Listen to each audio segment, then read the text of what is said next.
Well, we got to start the right African way. Jambo. Jumbo. Jambo is hello. Okay? Bazungu is white guy. Karibu Kanasani. Welcome to the church. Asante Sana. Thank you very much. And we heard a lot. Asante Babo. Babo is Lord. Thank you, Lord. Now, on one of my trips or talks, you can go ahead and throw a picture up there. Hey, there you go. First one's the best. On the last day, Pastor Aboye, which we'll hear that name again, he handed us those hats the day after inauguration. And he said our countries are going to now embark on a difference, regardless of political, regardless of where we are socially. What he was talking about is we've now formed a relationship. And he granted the American men with Kenyan hats with the flag and the women with Kenyan wraparound, whatever you want to call them. But these right here, if any of you seen my Facebook post, I was greeted with a handshake of respect. Okay? We left with hugs and being called my brother. The one there that I'm hand in hand with is Pastor Okimwa Robert, who's the pastor of Tasia Baptist Church, which is an extension of Community Baptist Church. And Pastor Robert was just ordained 2.5 years ago. He has a wife, 2 kids, and his wife is pregnant right now with her third. He's praying his church for the year of enlargement. And half part of that is all the people who were pregnant or had 2 kids, he was asking them to have a third. I got lumped in that group because I have 2 kids. I don't know if my mother-in-law sent a message ahead. I told him, I said, that chapter's probably closed. But we'll continue to pray. Back behind is Brother Calvin. Calvin was one of our nationals that came from far away. I think he was on a bus 8, 9, 10 hours. And one of the things that I noticed about Calvin, first off, the first Sunday, he said, Brother Mutia, you teach the Bible study. Brother Jeremiah, you preach the Word. Calvin, can you just go take care of the kids? And I did not find all of the pictures, but I think he had more in children's church than we did in the church. And Calvin didn't complain. He didn't say, oh man, I can't. No, he picked up his Bible, he took up the kids, walked outside, and he had children's church. And their children's church lasted about as long, if not longer, than our church. Calvin's willing to go, and he's anxious to go, and he wants to spread the word. Okay? Go ahead and hit the next picture. Hey, that was all week. If they were not crying and scared of the Mzungu, I was picking them up, holding them. I love them.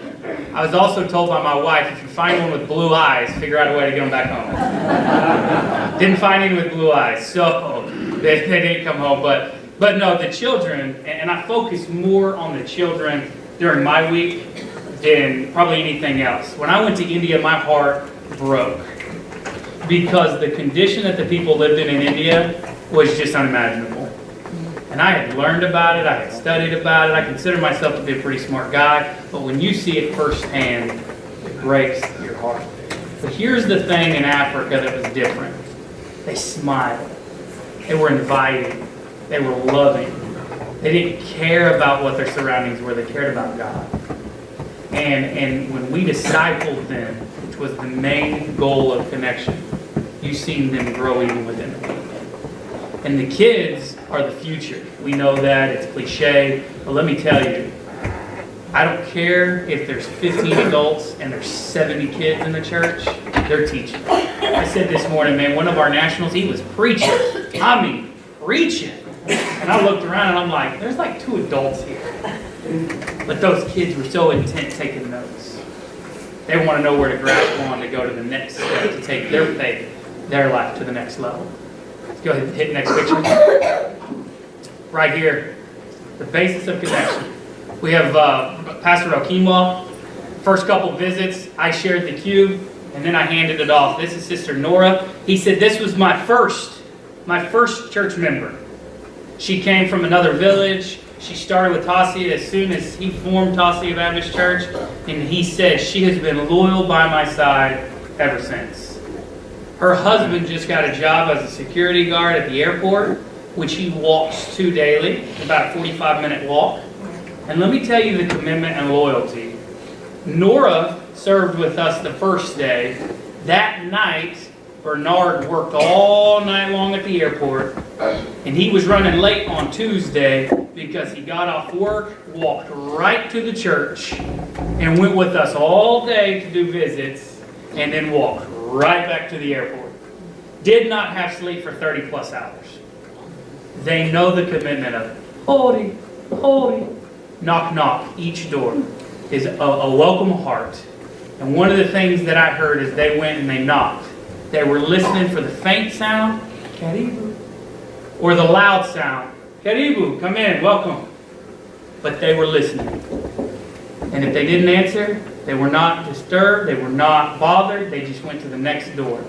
And even though they were like, I've never seen this cube, I can't do this. No, they jumped right in there and they started sharing in Swahili and in other different African languages. And one of the houses that we walked into with Nora had no idea. Pastor Okimo was like, I don't know what they're saying. And I'm like, what do you mean you don't know what they're saying? And she's like, she is speaking their tribal language from Western Kenya. And we just sat back and I got to see Nora, who hours earlier said, I don't even know how to use this thing. Now didn't even have the support of her Swahili-speaking pastor or English-speaking American to even help her. She just did it. And what we found out is this elderly lady said every day she was battled with the fact of, am I truly a believer? Am I truly on the path? And that takes me to my first scripture reference. In Romans chapter 10, verses 9 through 15. I gotta hurry. Pastor Mike said only a few minutes. But he says,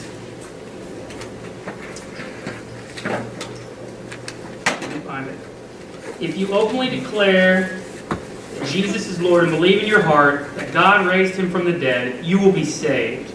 For it is by believing in your heart that you are made right with God, and it is by openly declaring your faith that you are saved.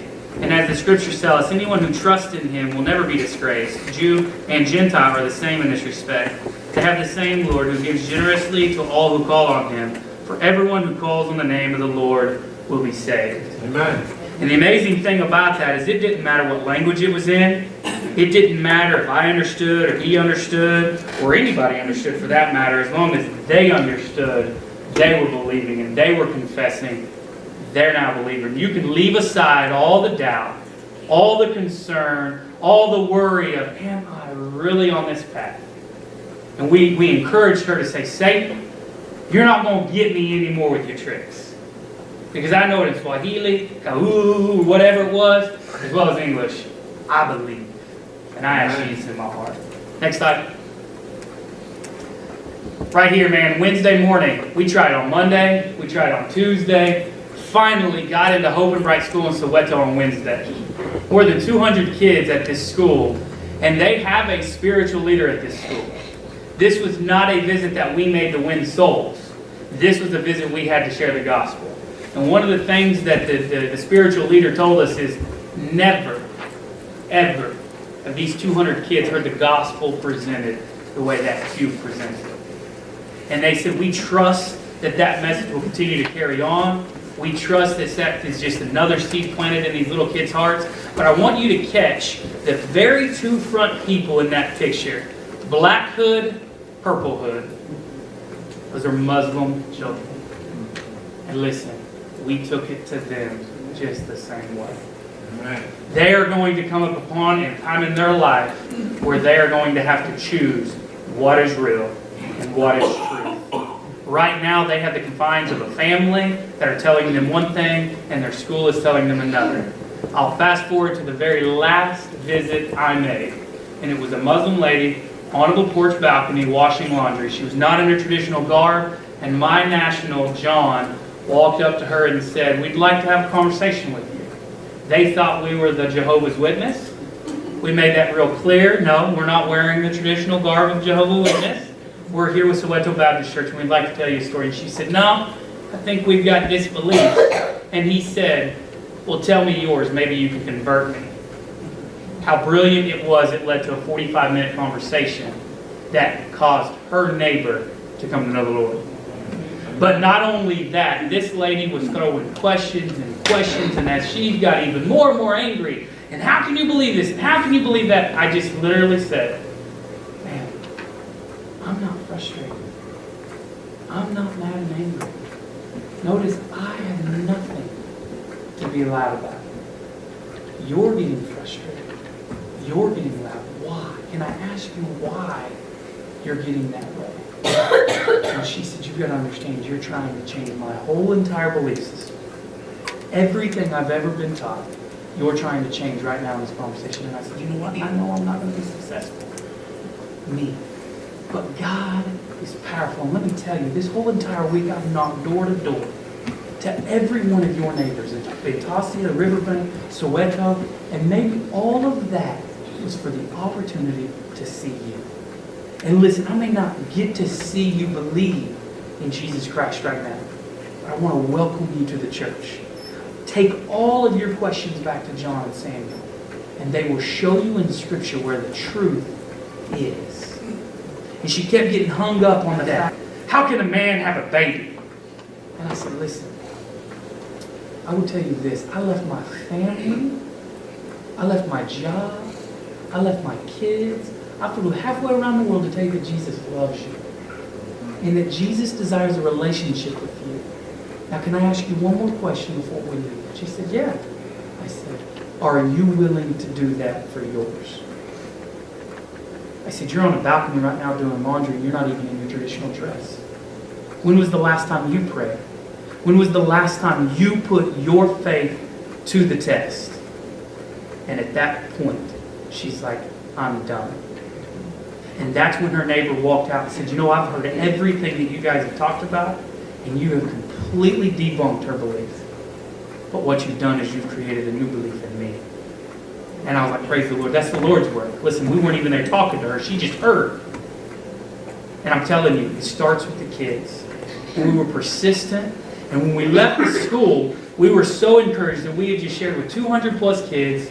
We had 5-ish that I really feel that both hands went up when they said, did you pray that for the first time? I felt so encouraged about that. When we began to walk back, we had a motorcycle group that was taxis. And they've been trying to get the Mzungu on the motorcycle all week. And I was just going to pass them by again. And one of them shouted, hey, preacher, come and preach to me. And as I approached the motorcycle, there was a bumper sticker. It said, Siri ni Yesu. And my national said, that means secret is in Jesus. He called out to me. He's already a believer. But as I shared the evangelical there with those 12, 3 more accepted Christ. Listen, I just tried for 3 days to get in for 200, and that's great. And 5 accepted Christ. I'm walking down the road, and I was about to pass this stack of 12, yet 3 of those also came to know the Lord. Listen, we cannot go on in our life and just pass this group or that group because maybe they're throwing some shouts at us, or maybe because, listen, they know and they can't bring their others. Maybe they don't have the courage or know the words to say, but they know if you're walking around the Bible, you're carrying around the Holy Spirit with you, something's different about you, maybe you can help my friends. And that's exactly what that one wanted. And it worked. It was successful. Go ahead, next picture. Man, the little kids, like I said, I loved them. Listen, these kids were playing in the streets. Yes, they look nice. They have clothing. They've probably been wearing those clothes for the last 10 days. Okay? But they're happy. Look at that excitement. They're posing, man. They're throwing up the peace sign. They're happy. And listen, if we can continue to show them the love of Christ, they will continue to be happy. And they will take that happiness and that excitement, and they will go and continue to spread and reach Kenya. That's exactly what Connection is for. We raise them up to send them to go. Next picture. Right there. Man, I tell you, Kenya showed me a whole new realm of work. Listen, the ladies are diligent. And it's not just about carrying it on their head. It's not just about doing what needs to be done. It's they go through everything it takes and requires to get the job done.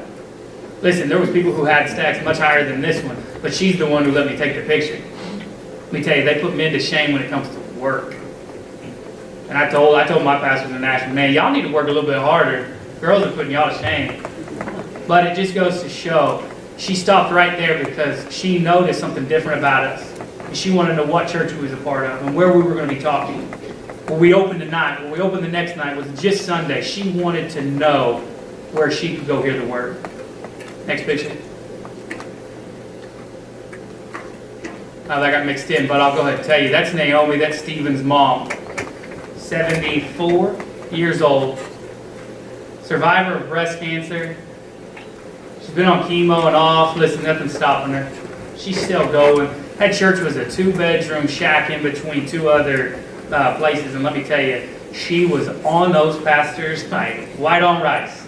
Clean this up out here. Get some more people in. She was going, and she was telling them exactly what needed to be done. Next slide. Right there. Here's my photo-esque picture, and I'll end with one more verse. In 1 Samuel chapter 30, David is going to war with the Amalekites.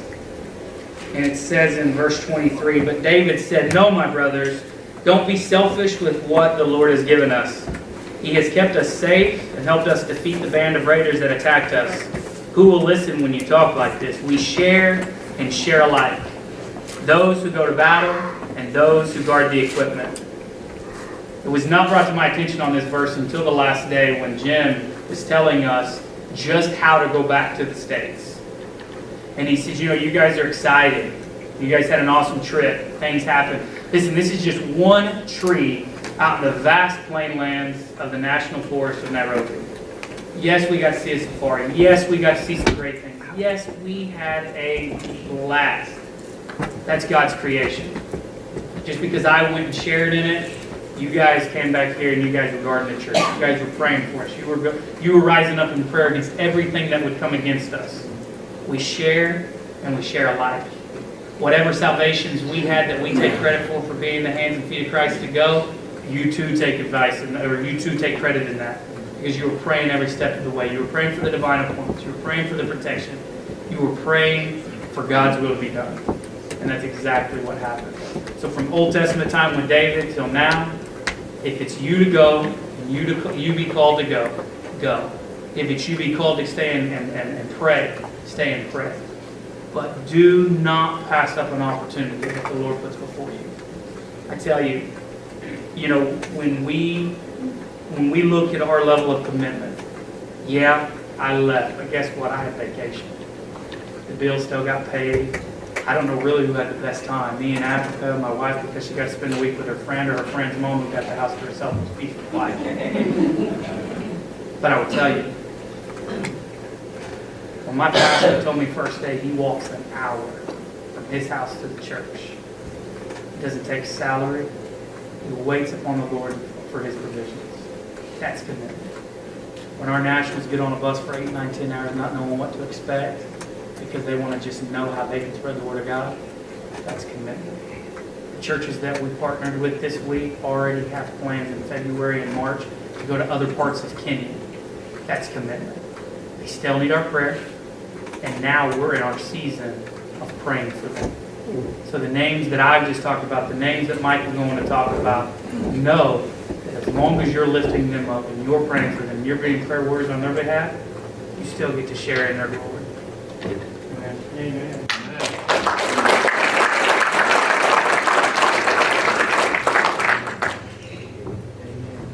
Thank you, Jeremiah. I tell you what, put that on. All right. One of the greatest blessings for me is not only to get to go on mission trips, and I just love it. Going to Africa was really a dream of mine. I had many other kind of opportunities, but just the door never just seemed to open, and I've been doing mission work now overseas for 20 years. About 20 years ago or so, my mother went to Malawi, Africa, and so I got to hear her stories and everything, and so I said, well, someday I'll get to go to Africa. I trust someday I'll get to go to Africa, not knowing where, when, how, or what. But this was the right time, and so that was a real blessing for me to get to go, and it was a wonderful experience. But probably even more than the experience I have is get to take someone else from the church and get to see the experience that they have as well. And so I couldn't be more proud, and you should be just as proud of Jeremiah. He did fantastic, and I didn't hesitate to tell him that, to tell the ones I was working with. He just did such a great job.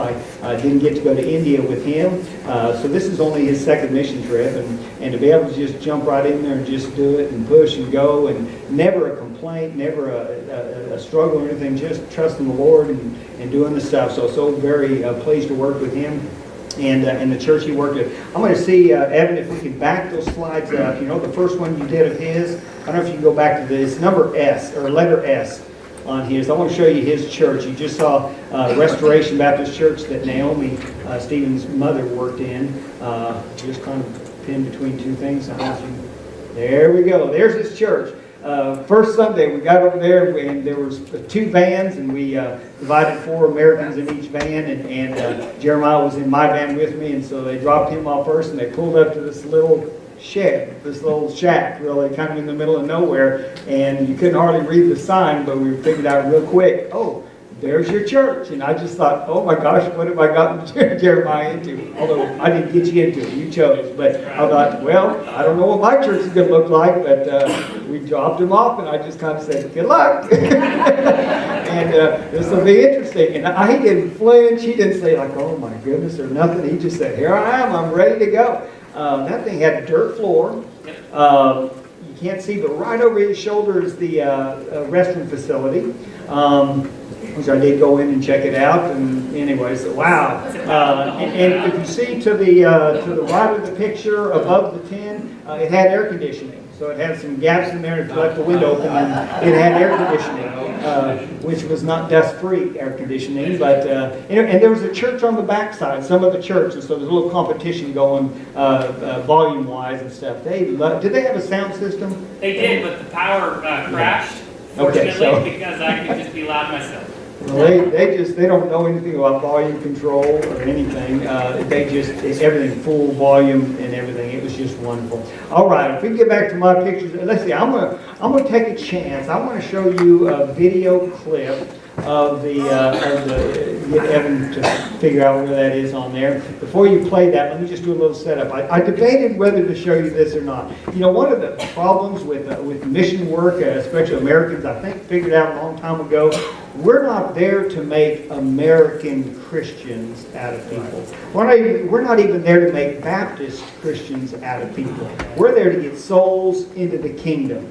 And we're coming as foreigners. We're coming as Americans that are just as lost. And when we get saved, we're just as saved as anyone else. And when missionaries go overseas, we got to be real careful of our expectation and what they're supposed to do and what's allowed and what can't and all that kind of stuff. So anyways, missionaries a long time ago kind of figured some of that stuff out. Well, the gospel has gone to Africa. It is spread in Africa. It's very common in Kenya to see churches everywhere of all kinds of different denominations, and the church is strong in Kenya. It really is. Now the population is incredible, so it's still a sea of humanity that needs to know the Lord.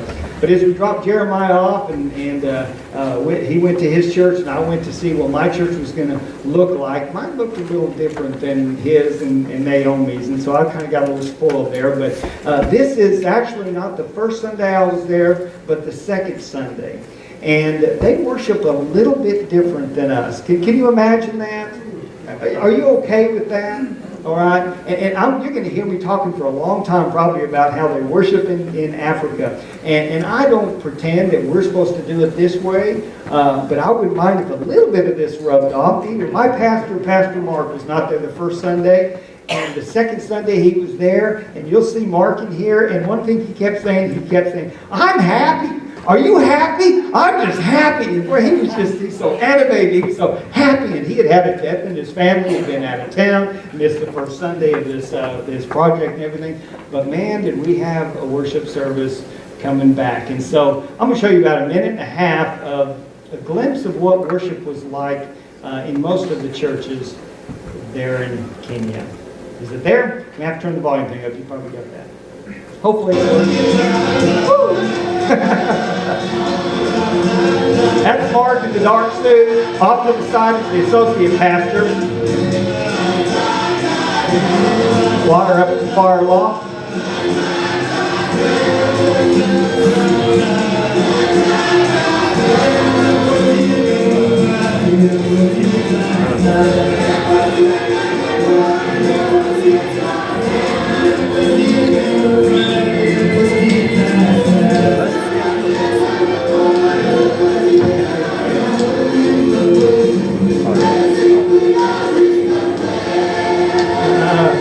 I think they said, praise him African way.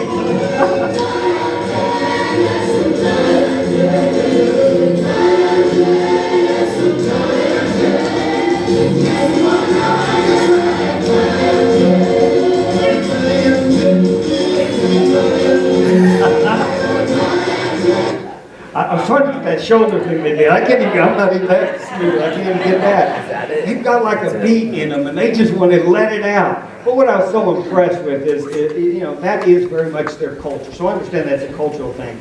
But my goodness, when you walked in there, you saw some happy people rejoicing and praising the Lord. And I wouldn't mind if just a little bit of that rubbed off on me. And I did this. I'll just have to be honest with you. I was loving it. Well, at the same time, I thought, please don't ask me to get up and do that. Please don't. So I was videoing, going, I've got the video. Someone's got a video. I've got a video. Otherwise, I'd be right in there with you, And so I absolutely enjoyed it and everything. So it was such a blessing. Church is good. By the way, in that church right there, one thing I did notice, and I love this as a minister of education, former minister of education stuff, and pastor and everything. I walked into when we were waiting for Jeremiah one day, and I was checking out his church and all that, and I looked and turned around and I saw a bulletin board, and we don't have a picture up here, but I have it in the display out there. There was a little white piece of paper, looked just kind of like that, just posted up there, and it says Baptist Doctrine. And it had some of their main doctrines right there, posted right at the back of the church. So, I mean, they've got the stuff. They may worship a little bit different or anything, but they teach the Word, they pray, they worship, and they care about good solid teaching, they care about solid preaching, they care about doctrine, and we had 10 churches to work with over there, and it was such a blessing. We didn't all get to see all the churches, but we got to go there. All right, let's go to my first slide. All right, that is our 8 Americans that went over there. Not too important, you know everybody, but some of you all know the 2 men in the very center, in the back behind Jeremiah is Stephen and Jim from Connection. And they organized all this. They've been there several times, and so what a blessing. And then, of course, we've introduced you to Naomi, beside Jeremiah there, 74 years old, going on these mission trips, and we could not keep up with her. It was just incredible, and she loves the Word. Next, on the other side is Alice. Alice is also, she had her birthday. She spent her birthday over there, and they all sang happy birthday to her. She's 74 years old, turned 74 years old, and just going strong and serving the Lord. So age is not a factor. Off to the right over my shoulder is Joe Oliver from Chicago. He's in his 70s as well. I don't know if I ever got the age, but he's in his 70s, retired pastor, goes on mission trips, goes and goes and goes, loves to preach the gospel. He just a go-getter as well. And then on the other far side, opposite of me, is Mike Kettner, lives down in Houston. I've known him for over 20 years, and he's a wonderful man, just loves the Lord. He's led over 50 teams over to different countries. And so that's our American team. And so we were blessed to have a good team there. And Jeremiah was the only, not a newbie, but only second trip. Everybody else has been on so many of them. So we'll go to the next one. So we get there, and of course we get all split up, and they throw us in churches. And we threw Jeremiah out at his church, and I was just anticipating to see what my church might look like, and especially after seeing Naomi's church. And then they drive up to this church. Of course, they were already gone. I thought, wow, that looks like a palace compared to what we just dropped them on. You know, the church structure and the building, it's not all that significant. We're so blessed to have this sanctuary. We realize it's a tool. It's not necessary, but God has blessed us with it. It is appropriate for the work we do here and everything. Kaoli Baptist Church is one of the best organized churches. Was very clean. It just had a lot of things. They had really done some work. We're very blessed, and I think they loved and appreciated their work as well. They had a little school that went along with that. Let me just give you one little fact just to put some numbers in perspective, all right? Yeah, we had 10 churches to work with, and yeah, some are bigger than others, no mega churches. This is all in what they called the slum areas. But in all of Kenya, they have Nairobi, and Nairobi is the capital. And so the capital of Kenya, such a small area, had 13 million people. 13 million in just that city. Now, we didn't see the majority of the city. We went from the airport to the hotel, from the hotel to what they call the slums, and that's where we went each day to be with the churches there. In Paoli, that would be like a county, so that might be like Creek County or Tulsa County or something, as part of the city. So just that area of the city. When I asked them, I said, well, how many people are here in Paoli? Because it's just a small area of that slum. They said about 2 million. 2 million people stacked on top of each other, elbow to elbow, just everywhere. And that's the mission field. That's where they go. So yes, there's churches, and yes, they're strong, and yes, they're doing the right stuff, but there's just a sea of humanity. And in Kenya, what I noticed there is there's a lot of people that live just close enough to a church and had just enough knowledge of a church to say the typical, oh yeah, I belong to such and church, whatever, and they kind of had the association. You saw evidence of churches and everything, but was it really real? Were they active? And the ministers I went out and served with, they pointed people and they said, okay, you say you're part of that church. What's your ministry there? What are you doing there? Oh, well, not really doing anything. In fact, I'm not even attending right now. And so, but that's the church. So I was supposed to be at this church. Next picture is a picture of Pastor Mark Owino. He's a senior pastor. Like I said, he wasn't there the first Sunday, but he came back the next Sunday, and I got to meet him on Thursday and then work with him on Friday. This is him holding the Connection Discipleship material. Like Jeremiah said, we were there not just to see new converts, but to start the discipling process and realizing that it's their job, it's Kenya's job to reach Kenya. We were there to encourage, support, help, but it's their mission field. It's their closest mission field. But we provided discipleship material for them and started the first sessions, and they'll follow that out. They do good discipleship, so that wasn't teaching them something new, but it was facilitating and making sure it was important. We began making visits. Next slide. On Monday, I went out. Again, the pastor wasn't even there, but I'm pretty sure this was my very first visit, and this is Joyce. And we went. They were supposed to line up these appointments, scheduled, prepared, prayed for, and all that. They didn't in my church. They had a lot of things going on, and so they just said, "Here, we're going to go a block over." That's about as far we had to go, as a block or two, and we had more people than we could ever talk to. So we went about a block over, and they said, well, we're going to go and hit this little, they call them flats, but the little apartment. So we went down these little narrow hallways and went and knocked on them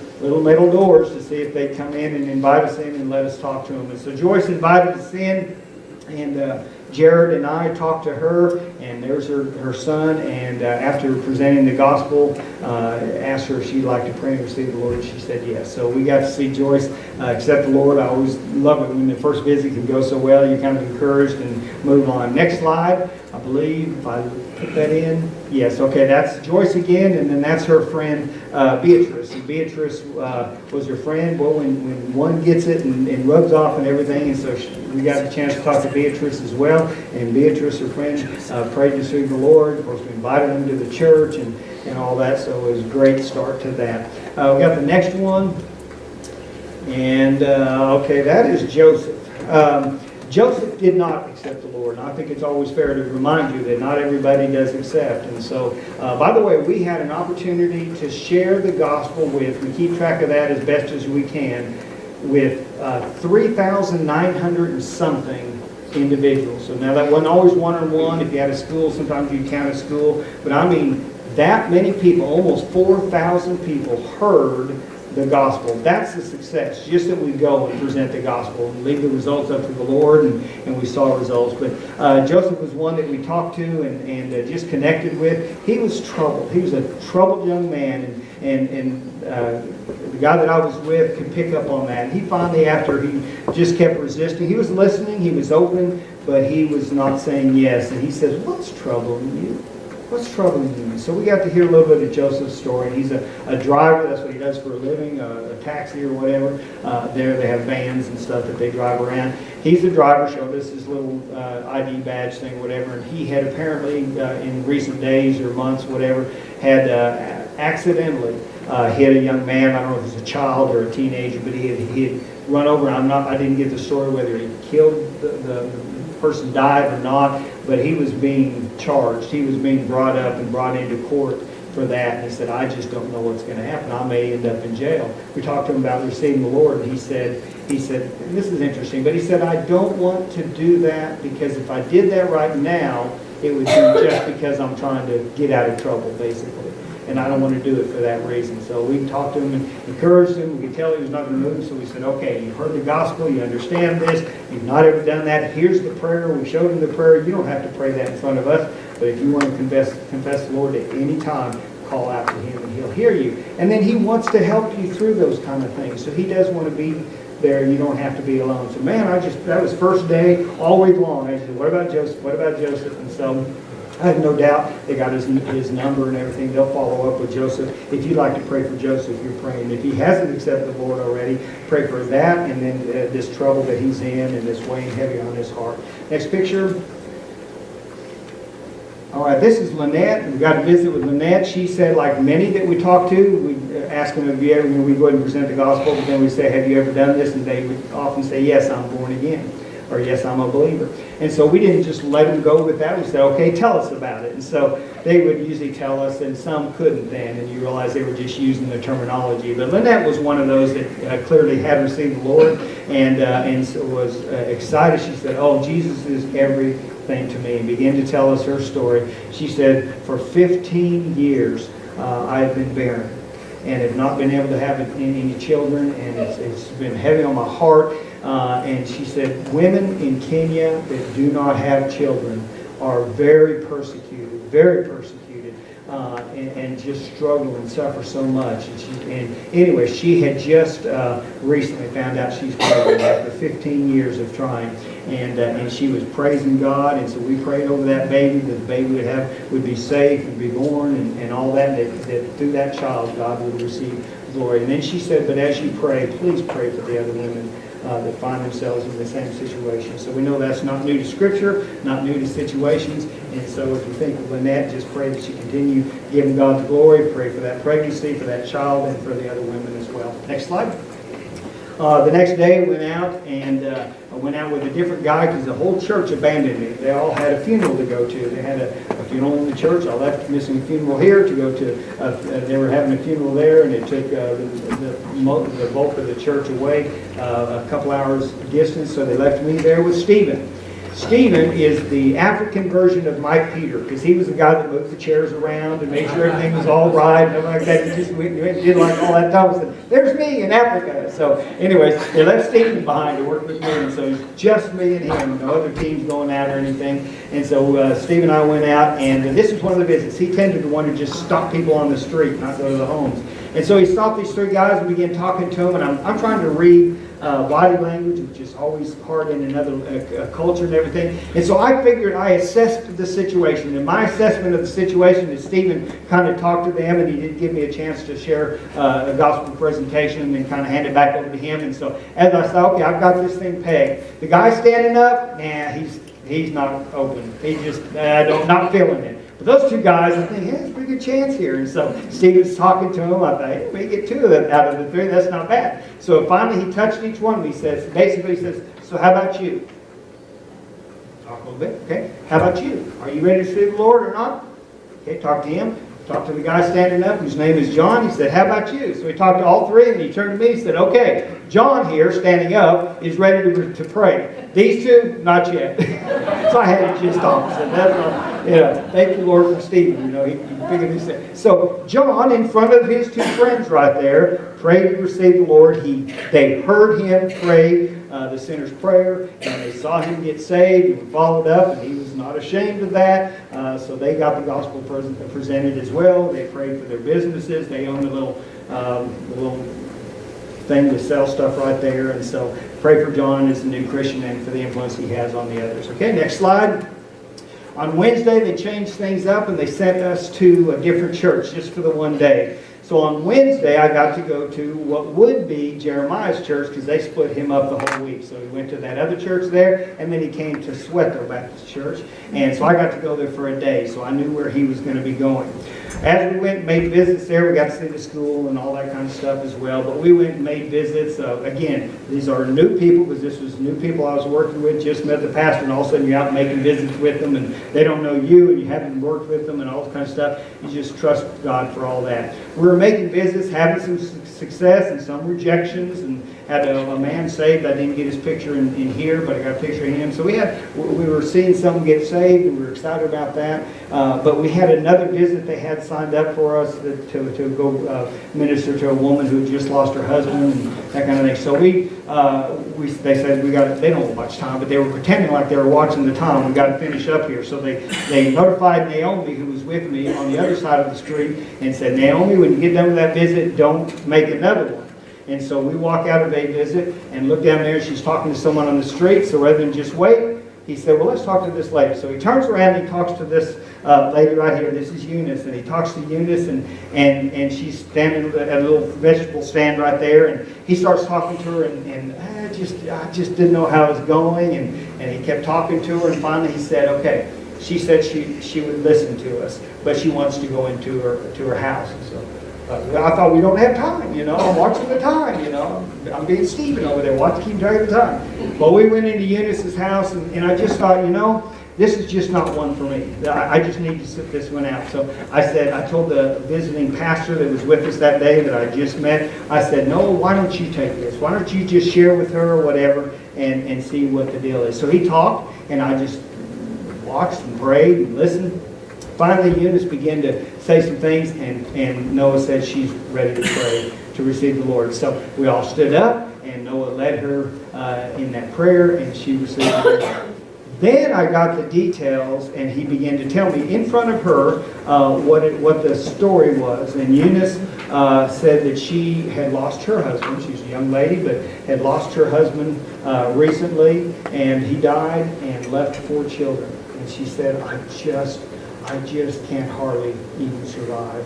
Trying to keep them alive, keep them going, running that little stand out there and everything like this. Here's what really got me. I'd had a real tough night the night before. I'd sent out a prayer thing the night before. I'd just talking about Rachel and what had happened to her and that kind of stuff. And it just kind of set funny on me over there and was struggling. And this is the next day. And so the next day after we're praying for me and everything, we ended up in Eunice's house. She begins to tell that story, and then she begins to tell Noah how she was contemplating suicide. She said, I just want to end it. I just can't do it anymore. She said, but as soon as I thought that, she said, I realized that was just the devil trying to speak to me, and I did not refuse to listen to him. And so then I had to step up, and I just say, listen, I've been through this with my daughter, and I said, I praise God that in your time you have called out to Jesus to help you, because he can and he will. And so we rejoice with that. So that is Eunice. You can keep her in your prayers. Next slide. On Thursday, well, we had so many visits, but each time I was out again with Jared, and we went there and stopped Lydia and her friend there on the little walkway there, and they were busy, ready to go to work and different things. But the friend that I'm standing next to, she said, yes, I'm born again. We talked to Lydia, and Lydia said no, she had not. So we presented the gospel to her, and guess what? Lydia accepted the Lord. So we were excited and prayed with her, so you can continue to pray for her. Friday, our last day out, last day visiting. Next slide. Go out there, and there I'm finally getting to visit with the pastor that finally got back into town, and he had gone out the day before as well, but not with me. And so on Friday we stopped this young lady. I forgot to get her name, but she prayed to receive the Lord. I think that was her first visit of the day on Friday as well. And she was there at church on a Sunday, came forward, presented the gospel, or presented her with the Bible as well. And so she's in the church, and I have no doubt she'll be discipled. Next one is a special picture to me. I like this one. Right there, that is, and again, I forgot her. I wrote her name down, but I didn't get it. So that young lady right there is, at that moment, is praying to receive the Lord. So it's something you don't want to ruin the moment by just trying to take a picture of something. But there was some construction going on outside. It was so loud and everything, and the pastor was completely in charge of that visit. I shared a little bit of testimony, but he led her to the Lord. When she was ready to say yes, she got on her knees and she prayed to receive the Lord. So I just kind of got my camera, took a picture, and set it right back down. So I was not a distraction, but I thought, you're seeing someone come into the kingdom right there. You're seeing a child being born into the kingdom, and that was very special. So we continue to pray for her. Her brother Paul was also there and had said he was a believer already. So next picture is a kind of a great one too. That is Peter. Peter got saved on Thursday with Pastor Mark as he was out visiting. And so Peter, my same last name, his first name Peter, was wearing a shirt that said Colorado. I was born in Colorado. This is all connecting, right? But anyways, he introduced and said, this is Peter. Peter was saved yesterday. And then Peter was at his friend's house. When his friend opened the door after just knocking, walked over, and the pastor goes, I know you. And so the next picture is Thomas. All right, so this is Thomas's house. Peter's his friend. Peter got saved the day before. Peter's over visiting him. We just happened to show up at his door. Pastor says, I know you. And he said, I see him many times on the street. And he said, I shared the gospel with him. I invited him to church. He always says he'll come, but he never comes. And so he was just talking to him. So we talked to Thomas, and just he seemed, especially with Peter's testimony, there that got saved the day before. I used Revelation 3:20 to hold our stand at the door and knock, and said, he's knocking at the door. How long are you going to wait before you open the door to your heart?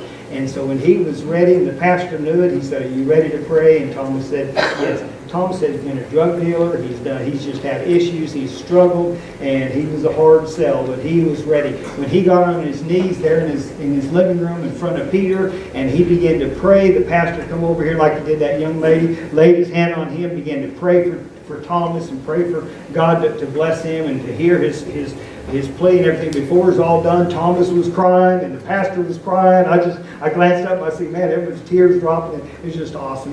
There was such a neat thing there because God had been working on that for so long and brought all that together. So praise God for that. Next slide, take you out of the home visits. This is at the hotel we were staying at, and that's Mike Kettner. You see a lot of smiles there.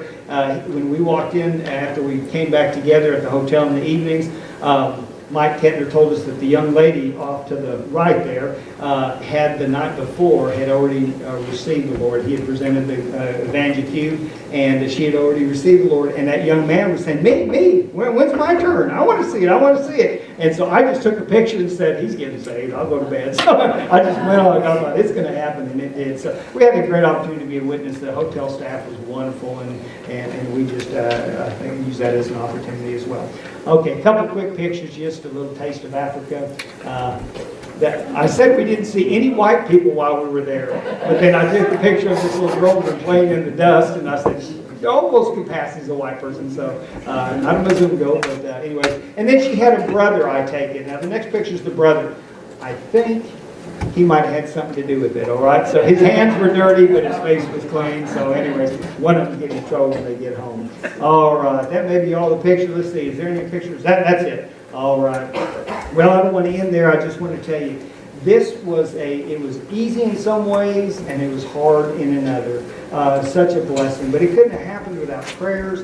We went there. We did what God called us to do when we got there. I shared with the church the last Sunday, my little sermonette. I shared with them what we've been talking about making choices. Jesus chooses to come to us. Jesus said in John 10:10, I've come to give you life, and life more abundant. If you reword that a little bit, you say, I chose to come that you may have life, and that you may have life more abundant. But it's still a choice. We have to choose, as we talked about in Joshua chapter 24, verse 15 or 19, where he said, as for me and my house, we'll serve the Lord, because he said, choose you this day. We not only need to choose to serve the Lord, but we need to choose to let God work in our life, and we need to choose to receive that abundant life. And so that's what we're doing. I want to show you just a sign as we end about people that chose yes. People that say yes. We're going to pull up a calculator. I was thinking of a creative way I can show you and share with the church how many people got saved. Let me just do a little math project, all right, or equation. Let's do the math. 1, all right? The number 1, that's individual missionaries. We just went as individuals. There was 8 of us. It could have been more, it could have been less, whatever, but you only go as an individual. So 1 represents an individual. 1 also represents a soul, because the soul must come into the kingdom one at a time. No group things. It may be happening at the same time, but it's one soul at a time. And what happens in heaven when one soul repents? All of heaven rejoices, all right? So that was happening. And we had 1 week of a witness. So we were just there for a week, but the church goes on. So that 1 is significant. Clear that out. Put the number 8 up there. 8, it's the number of Americans that went. When we put a plea and said we got a mission opportunity, we had 10 churches, only 8 Americans. And they all wanted an American to 15 with, and so you come short, you make do, whatever. But we had 8 of us go, praise God. We were joined with 20, so you take 8 and you add 20. 20 pastors came from other parts of Kenya to join us in this project. So we had 28 people there that had come into Nairobi that were not from Nairobi.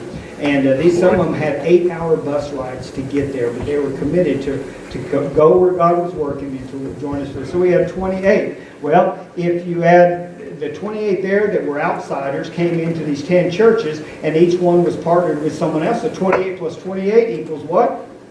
We got 56. We got math people that could do that before the calculator, okay? 28 plus 28 equals, there we go, 56. So you take 56 people that are going out to share the gospel. If us 8 wouldn't have gone, maybe they wouldn't have done this project, pastors wouldn't have come in, the churches wouldn't have done this project, there may not have been any salvations, but 56 went out, all right? So imagine if 56 people in that 1 week just led one person to the Lord. That'd be pretty good, wouldn't it? So 56 plus 56 equals 112. All right. Now 112, just so you can get a feel, 112 is about what we have here today. So imagine in 1 week's time, you can take something that may have not even taken place, and this many people right here could come into the kingdom. That's pretty awesome. 112. Well, that not only happened once, but add another 112 to that. 112 plus 112. So let's say each person won 2 to the Lord. Oh, dang. Would that be pretty awesome? Just one soul into the kingdom. 112 plus 112 equals 168. Now watch this, all right? It didn't just happen like that. Keep going. Keep getting equals. That's all right. We'll get it close, all right? Hit equal sign. Keep going. Keep going. Keep going. Keep going. We're adding souls to the kingdom. Keep going. Keep going. Souls were coming one at a time. Schools, never big mass things. We kept on going. Keep going. We kept going day after day. Souls were being saved. Keep going. Keep going. Keep going. Like souls, you prayed that there would be a harvest. Keep going. Keep going. Keep going. Keep going. Keep going. Keep going. Good enough. 1,712 salvations in 1 week. Is that good? What's the take? Praise the Lord. That does not happen by accident. That does not happen by prayer, and it is individuals. This wasn't a mass crusade where you get people to flood down an aisle or anything. It's Jeremiah working with that little church, and Naomi, 74, going after her church, and Mike doing his thing, and just letting God work. And it wasn't about us. It was about God's time. Because individuals said, yes, choose you this day whom you will serve. I hope you'll take the prayer and continue to pray for these people. And then, what about you? What about the next mission trip? What about your mission field here? What about your decision today? Have you chosen for the Lord? Is your number listed with those that will be in heaven? And then if you have been saved, are you enjoying the abundant life that He has for you? Because He came that you might have life, and that you might have life more abundant. But just because He offers it doesn't mean you experience it. You need to say yes to Him and follow